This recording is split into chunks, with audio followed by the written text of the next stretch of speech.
Hey, welcome to The Explainer. Today we're going to break down a really powerful framework for getting just 1% better every single day. We're going to see how the absolutely smallest changes can create the most remarkable, seriously life-changing results. All right, let's just dive right in. You know the drill, right? We've all been there. It's New Year's Day or, just a random Monday, and you decide this is it. This is the time you're finally going to start working out or read more or quit that one bad habit. But a few weeks later, maybe even a few days, you're right back where you started. It's so frustrating, and it's easy to feel like you're the one who failed. But what if I told you the problem isn't actually you? This right here, this is the big idea. You don't fail because you ran out of motivation or willpower. No, you fail because your system for change is broken. Bad habits keep coming back, not because you secretly want them to, but because you've got a system that's actively working against you. So the real point is, we just need a better system. Okay, so look at this number, 37.78x. I mean, what even is that? It looks huge, almost made up, right? But this is what actually happens when you get just 1% better every single day for an entire year. You end up nearly 38 times better than when you started. That is the incredible, staggering power of compounding. We fall into this trap of thinking we need to make some giant, earth-shattering change to see real results. But the math, as you just saw, tells a totally different story. That 38x improvement, it comes from tiny, almost invisible daily actions.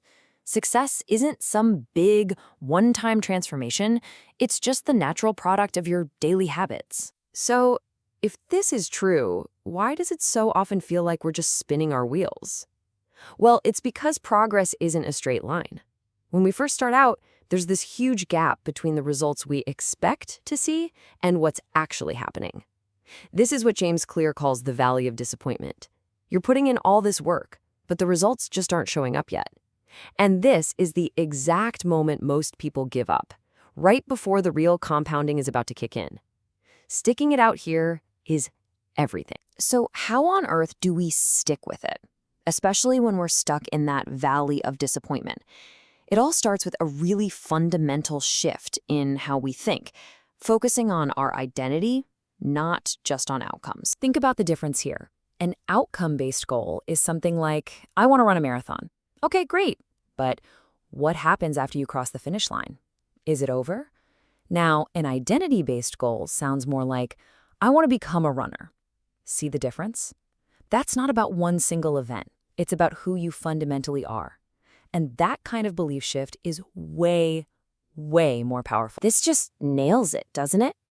The goal isn't just to read one book. It's to become a reader.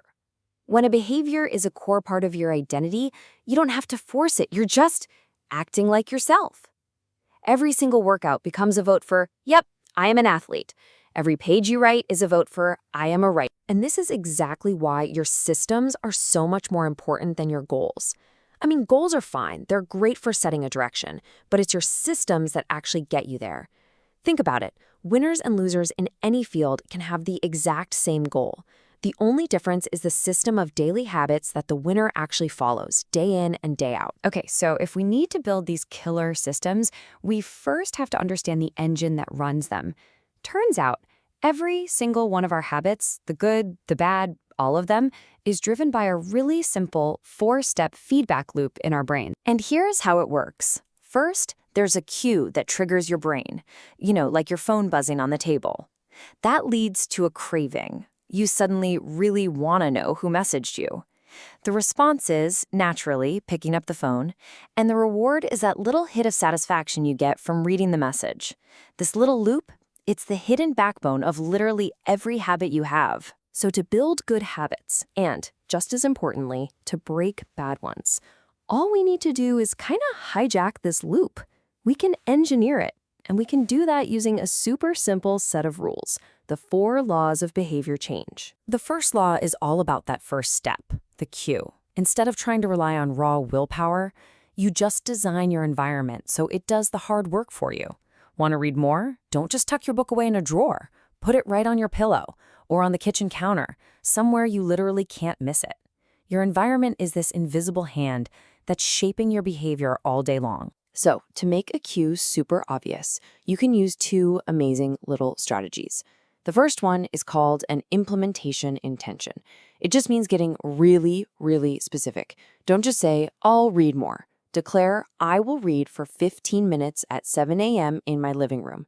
The second one is habit stacking. You just piggyback your new habit onto one you already have. For example, after I brush my teeth, I will stretch for 5 minutes. Simple. Law number 2 targets the craving. See, our brains release that feel-good chemical, dopamine, not just when we get a reward, but when we anticipate one. It's the anticipation, that craving, that actually drives us to act. So if you're going to build a habit, you have to find a way to make it attractive, something you actually look forward to doing. And here is a genius little formula for this. It's called temptation bundling. You just pair an action you need to do with an action you want to do. For example, after I exercise for 30 minutes, I get to watch my favorite show on Netflix. All of a sudden, the difficult habit becomes the gateway to something you love. All right, law number 3 is all about the response, the actual doing of the thing.